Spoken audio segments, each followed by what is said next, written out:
കൊടുത്തെങ്കിലേ നമുക്കെന്തെങ്കിലും കിട്ടത്തുള്ളൂ. അത് സ്നേഹമാണെങ്കിലും ആദരവാണെങ്കിലും ധനമാണെങ്കിലും എന്താണെങ്കിലും. അത്യാവശ്യത്തിന് എനിക്കൊരു കടം വേണമെന്നുണ്ടെങ്കിൽ ഞാൻ ആർക്കെങ്കിലും അത്യാവശ്യത്തിന് കടം വന്ന് ചോദിച്ചപ്പോൾ കൊടുക്കുന്ന സ്വഭാവമുള്ളവനായിരിക്കണം. മറിച്ച് കൈ കാശ് വെച്ചിട്ട് അത്യാവശ്യത്തിന് ഒരുത്തൻ വന്ന് ചോദിക്കുമ്പോൾ എൻ്റെ കയ്യിലൊന്നുമില്ല എന്ന് പറഞ്ഞാൽ പിന്നീട് എനിക്കൊരു അത്യാവശ്യം വരുമ്പോൾ എൻ്റെ അയൽക്കാരും എനിക്ക് സഹായിക്കുമെന്ന് ചിന്തിക്കുന്നതേ വിവരദോഷമാണ്. കാരണം എനിക്ക് കൊടുക്കുന്ന ശീലമില്ല, പിന്നെ എങ്ങനെ മറ്റുള്ളവർക്കും അതുണ്ടാവുക? അപ്പോൾ അതുകൊണ്ട് നമ്മൾ മറ്റൊരാളുടെ സഹായം നേടാൻ പ്രാപ്തരാകുന്നത് അല്ലെങ്കിൽ നമ്മളെ പ്രാപ്തനാക്കുന്നത് നമ്മുടെ സഹകരണമാണ്. അപ്പോൾ എന്തിലും ഇത് ബാധകമാണ്. സ്വത്തിനാണെങ്കിലും സമ്പത്തില്ലാത്താണെങ്കിലും സുഖഭോഗങ്ങൾക്കാണെങ്കിലും പിന്നെയോ സുഹൃതത്തിനാണെങ്കിലും എന്തിന് അന്ത്യകാല മരണത്തിന് പോലും ഇത് പ്രാധാന്യമുണ്ട്. പലരും മരിക്കുന്നു, ചിലർ ഇരിക്കുന്ന ഇരിപ്പി മരിക്കും, ചിലർ കിടന്ന് നരകിച്ച് വളരെയേറെ ബുദ്ധിമുട്ട് മരിക്കുന്നു. ചിലർ നരകിക്കുന്നു എന്ന് മാത്രമല്ല, അവരുടെ ബന്ധുമിത്രാദികളെ സന്തത പരമ്പരകളെ മുഴുവൻ സങ്കടപ്പെടുത്തുന്നു.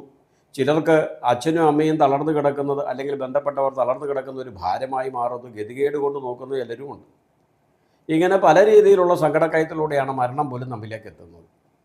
ശരിക്കും നമ്മുടെ പൂർവികർ നമ്മളോട് പറഞ്ഞു തന്നത് അനായാസേന മരണം വിനാദ ഇന്യന്ന ജീവിതം എന്ന് ജപിക്കാനാണ്.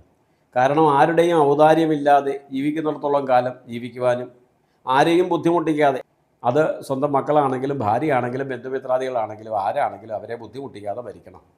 അതാണ് മഹാഭാഗ്യം. മറിച്ച് എത്ര പ്രിയപ്പെട്ടവരാണെങ്കിലും ഒരാഴ്ച അല്ല 1 മാസം അല്ല 2 മാസം കട്ടിലെ തളർന്ന് കിടന്നാൽ കൂടെയുള്ളവർക്ക് അതൊരു ബുദ്ധിമുട്ട് തന്നെ, യാതൊരു സംശയവും ഇല്ല. ആദ്യം ഇല്ല എന്നൊക്കെ പറയുമെങ്കിലും കാലക്രമേണ ആ ബുദ്ധിമുട്ടുണ്ടാവും, നമ്മളാണെങ്കിലും ഉണ്ടാവും. അപ്പോൾ അതുകൊണ്ട് ഭഗവാനെ അത്തരത്തിലുള്ള അവസ്ഥയിലേക്ക് എത്തിക്കരുത്. നമ്മൾ പറഞ്ഞു വന്നത് മരണം പോലും ഒരു ഭാഗ്യമാണ്. സുഖകരമായ മരണം ലഭിക്കുക എന്ന് പറയുന്നത് മഹാഭാഗ്യമാണ്.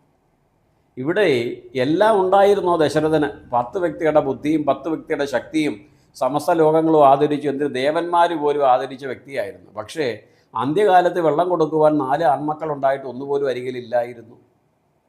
പിന്നെയോ സർവ്വവിധ ഐശ്വര്യവും സമൃദ്ധിയും ഉണ്ടായിട്ടും കോടാനുകോടി ജനങ്ങളുടെ ഹൃദയത്തിൽ ഈശ്വരതുല്യം അവർ കണ്ട് ആരാധിച്ച വ്യക്തിത്വമായിട്ടും വളരെ വളരെ സങ്കടകരമായ രീതിയിലാണ് നമ്മുടെ ദശരഥന് പ്രാണൻ വെടിയേണ്ടി വന്നത്.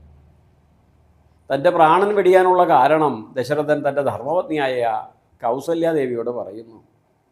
കൗസല്യാദേവി നെഞ്ചത്തടിച്ച് നിലവിളിക്കുന്നു, എൻ്റെ മകനെ ഉപേക്ഷിച്ചല്ലോ, അങ്ങക്ക് എൻ്റെ മകനെ കാട്ടിലേക്ക് വിടേണ്ട വല്ല കാര്യമുണ്ടോ? ഭരതന് രാജ്യം കൊടുത്താലും എൻ്റെ മോനെ കാട്ടി വിടണോ? അങ്ങ് ഒരു വാക്ക് പറഞ്ഞിരുന്നെങ്കിൽ അവൻ പോകത്തില്ലായിരുന്നു. അങ്ങ്